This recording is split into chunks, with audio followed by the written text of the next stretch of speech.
오늘의 시냇가의 심은 나무 말씀입니다.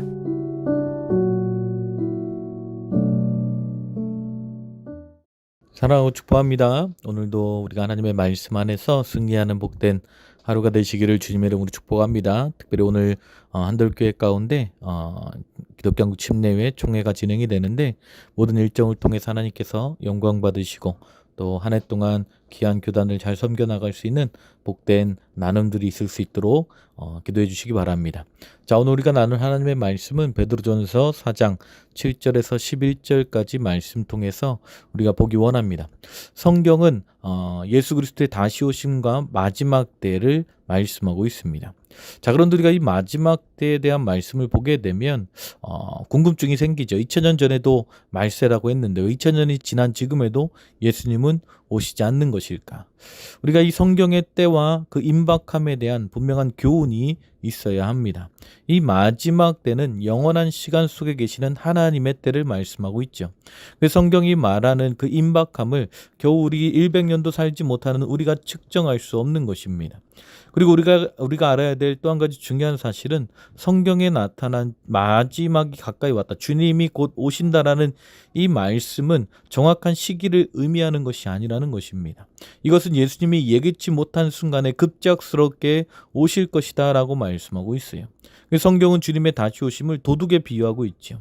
누가복음 12장 39절에 40절에 보게 되면 너희도 아는 바니 집주인이 만일 도둑이 어느 때에 이룰 줄 알았더라면 그 집을 뚫지 못하게 하였으리라. 그러므로 너희도 준비하고 있으라. 생각하지 않은 때에 인자가 오리라 하시니라 라고 말씀하고 있습니다.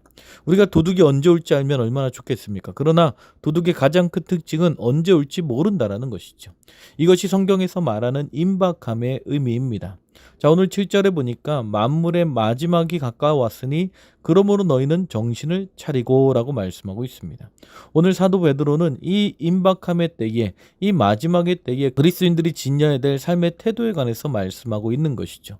우리는 그리스도의 재림과 최후의 심판 다음에 주님께서 오실 것과 같은 삶의 태도로 살아야 된다라고 말씀하고 있습니다. 그리스도인은 만물의 마지막이 언제 올지 모르는 긴박함 가운데 살아야 된다는 거예요. 이런 긴박함을 염두에 두고 살게 되면 우리의 삶은 아주 단순해질 것입니다. 그럼 우리의 삶을 어디에 집중해야 됩니까? 베드로는 우리가 집중해야 될 4가지를 말씀하고 있습니다. 먼저는 근신하여 기도하라 라고 말씀하고 있습니다. 자, 우리 모두 기도를 합니다. 그런데 베드로는 정신을 차리고 근신하라 라고 말씀하고 있어요. 자, 베드로가 기도하라는 명령과 더불어 정신을 차리고 근신하라라고 명령한 것에는 분명한 이유가 있습니다. 정신을 차리고 근신하라는 말은 문법적으로 기도하라는 명령을 수식하지만 내용적으로 보면 오히려 독립적인 내용입니다. 정신을 차리고 근신하라는 말은 우리가 해야 될 기도가 무엇인지를 설명해 주고 있습니다. 우리가 정말 열심히 기도하지만 하나님과 아무런 상관없는 기도하는 자들이 너무나 많습니다. 기도를 열심히 하는 것보다 바르게 하는 것이 너무나 중요합니다. 자, 그러면 기도는 무엇입니까? 가장 쉽게 표현하자면 하나님과의 소통입니다. 하나님과의 진정한 대화입니다. 하나님께서 하나님께 자신의 마음을 진실하게 하려고 그분이 하시는 말씀에 귀 기울이는 것입니다. 이렇게 기도하면 처음 기도를 시작할 때 가졌던 마음과 생각이 변하기 시작하죠. 하나님의 마음을 알게 되고 하나님의 뜻을 깨닫게 되는 것입니다. 이것이 진정한 대화인 것이죠. 우리가 기도할 때에 정신을 차리고 근신해야 되는 이유가 우리가 잘못된 기도를 하기가 쉽기 때문이라는 거예요. 간절히 기도는 하는데 하나님의 마음을 전혀 알지 못하는 것입니다. 아예 하나님의 마음이나 말씀에는 관심이 없는 것이죠. 그저 자신이 원하는 것을 달라고 때를 쓰는 것입니다. 관심은 여전히 세상적이고 자기중심적일 때가 너무나 많다라는 것이죠. 이런 기도는 아무리 열심히 해도 소용이 없다라는 거예요. 그래서 기도할 때 우리는 정신을 차리고 근신함으로 기도해라 라고 말씀하고 있습니다. 여러분, 기도의 핵심은요, 경건한 생각입니다. 다시 말하면 하나님의 마음을 깊이 이해하고 하나님의 생각으로 가득 채우는 것입니다. 이것이 기도입니다. 그리고 이러한 기도는 능력이 있습니다. 우리를 바꾸는 것입니다. 그래서 기도하는 사람은 날마다 변화되는 것입니다. 기도하는 사람은 신중하게 말하고 정확하게 판단하는 것입니다. 마음은 바다처럼 점점 넓어지는 것입니다. 올바르게 기도한다면 이것은 당연한 것입니다. 이 세상에 어떤 교사나 철학자보다 더 위대한 하나님과 깊이 대화하는데 바뀌지 않을 사람은 없는 것입니다. 참된 기도를 결정하는 기준은 얼마나 능력을 행했는가가 아니라 얼마나 진실하게 하나님과 소통했는가, 이것이 중요하다라는 거예요. 그리고 하나님과 진실하게 소통하는 사람의 기도는요 100% 응답받습니다. 어떻게 이것이 가능합니까? 처음에 자신의 뜻으로 기도했다가도 하나님과 대화하며 생각을 조율하기 때문입니다. 이것이 바로 의인이 드리는 기도이며 응답받는 기도의 비결입니다. 우리는 아무것도 염려하지 말고 오직 모든 일에 기도와 간구로 구할 것을 감사함으로 하나님께 아뢰야 합니다. 그럼 하나님의 평강이 우리를 주장할 것이다 라고 성경은 말씀하고 있는 것입니다. 여러분, 이 약속의 말씀 붙잡고 기도하는 삶을 살아가시기를 주님의 이름으로 축복합니다. 또한 베드로는 이 마지막 때에 우리에게 무엇을 명령합니까? 뜨겁게 사랑하라 라고 말씀하고 있어요. 8절에 보니까 무엇보다 뜨겁게 사랑할지니 사랑은 허다한 죄를 덮느니라 라고 말씀하고 있습니다. 여러분, 달리기 선수는요 그 결승전에 가기까지 끝까지 달려가는 것입니다. 느긋하게 들어가는 사람은 아무도 없습니다. 오늘 본문에서 뜨겁게라는 단어는 바로 이런 태도를 말씀하고 있는 것이죠. 이 말씀은 운동선수들이 이기기 위해서 자신의 힘을 온전히 모아 집중하듯이 우리도 그런 자세로 서로를 사랑해야 된다라고 말씀하고 있습니다. 여러분, 예수 믿는 자들의 삶은 단순합니다. 그저 기도하고 사랑하는 것입니다. 그러나 대충 해서는 안 됩니다. 그런 사랑은 세상에도 다 아는 사랑입니다. 하나님이 사랑하라고 했으니 사랑하는 척 하는데 조금이라도 힘들고 상처받으면 사랑을 포기하는 것, 그런 사랑을 이야기하는 것이 아닙니다. 정말 진실된 사랑, 끝까지 사랑하는 그 사랑을 말씀하고 있는 것이죠. 오늘 베드로는 사랑하라고 명령하며 사랑은 모든 허다한 죄를 덮는다라고 말씀하고 있습니다.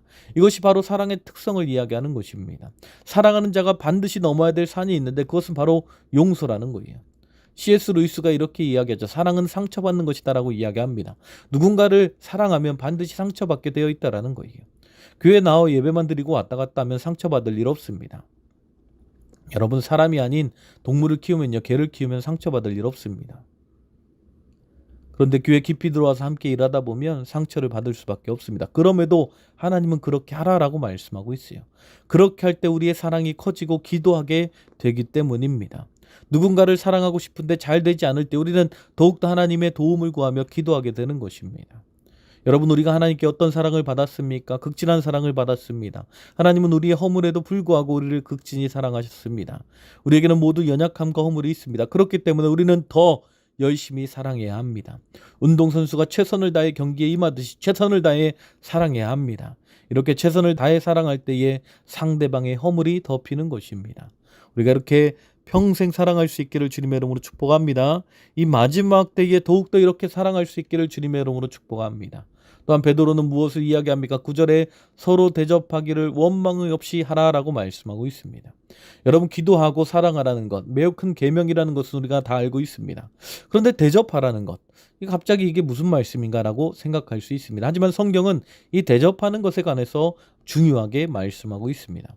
마태복음 7장 12절에 보게 되면 황금률이라고 널리 알려진, 이 세상 가운데도 너무나 잘 알려진 말씀이 있죠. 그 말씀이 무엇입니까? 그러므로 무엇이든지 남에게 대접을 받고자 하는 대로 너희도 남을 대접하라 라고 말씀하고 있습니다. 이것이 율법이요 선지자니라. 성경의 모든 교훈은 한마디로 요약하면 대접하는 것입니다. 그 신학자들이 이 구절을 황금률이라고 지칭하는 것입니다.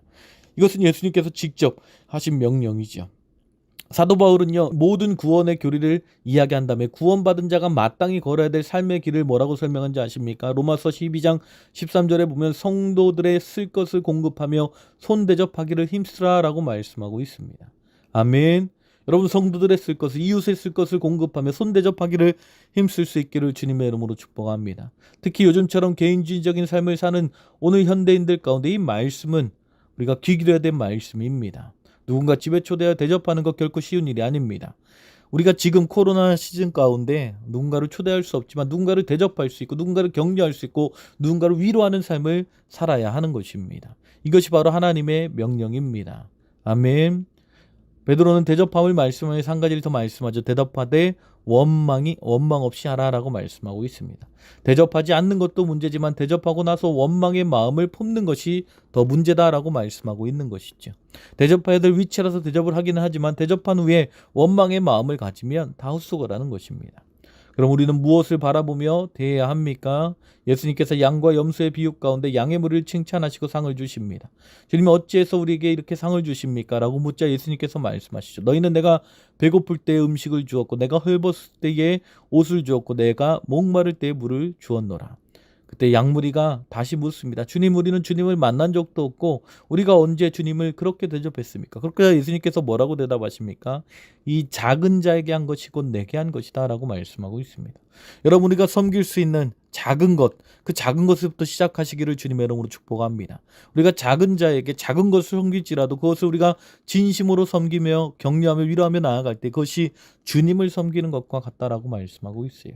또한 사도 베드로는 이 마지막 때에 각각 은사 받은 대로 하나님의 여러 가지 은혜를 맡은 선한 청지기 같이 서로 봉사하라라고 말씀하고 있습니다.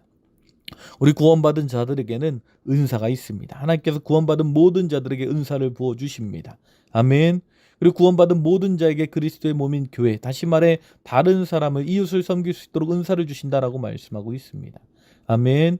여러분이 하나님의 구원받은 우리에게 주신 기 놀라운 은사와 은혜들을 기억하시고 그것으로 섬길 수 있기를 주님의 이름으로 축복합니다. 여러분, 달란트 비유를 잘 알고 계시죠? 우리의 은사는 사용할 때에 더욱더 성장하는 것입니다. 아멘. 하나님께서 여러분 각자에게 부어주신 하나님의 은혜와 은사를 기억하며 하나님, 우리가 더욱더 서로를 섬기며 하나님의 교회를 섬기며 특별히 코로나 시대 가운데, 더 어려운 시대 가운데 서로를 더 격려하고 위로하고 섬길 수 있는 복된 한돌교와 모든 성도님들 되시기를 주님의 이름으로 축복합니다. 아멘. 이것이 바로 마지막 때를 살아가야 돼 우리 믿는 자들의 모습이라는 거예요. 우리가 주님의 다시 오실 때를 안다면 우리의 삶은 단순해질 것입니다. 아멘. 기도하시기 바랍니다. 사랑하시기 바랍니다. 대접하시기 바랍니다. 봉사하시기 바랍니다. 이처럼 단순한 하나님의 말씀 앞에 우리가 순종하며 나아갈 때에 이 마지막 때 우리의 삶은 더욱더 풍성한 하나님의 열매로 가득하게 될 줄 믿습니다. 오늘 하루도 이 마지막 때를 승리하며 살아가는 복된 한돌교회 모든 성도님들 되시기를 주님의 이름으로 축복합니다. 아멘. 기도하시겠습니다. 하나님, 감사합니다. 오늘도 우리가 주님의 말씀 앞에 나아갑니다. 하나님, 오늘 이 마지막 때를 살아가는 오늘 우리의 삶 가운데 주시는 이 말씀 기억하며 하나님, 우리가 더욱더 기도하고 하나님 이웃을 더욱더 사랑하며 형제를 더욱더 사랑하며 하나님, 우리가 대접하고 하나님의 교회와 성도들을 섬길 수 있는 아버지 하나님 복된 교회와 성도들 되게 하여 주시옵소서. 오늘 하루도 이 말씀 붙잡고 승리하는 복된 하루가 되게 하여 주시옵소서. 주님 함께 하시고 인도하실 줄 믿사오며 예수님의 이름으로 기도했습니다.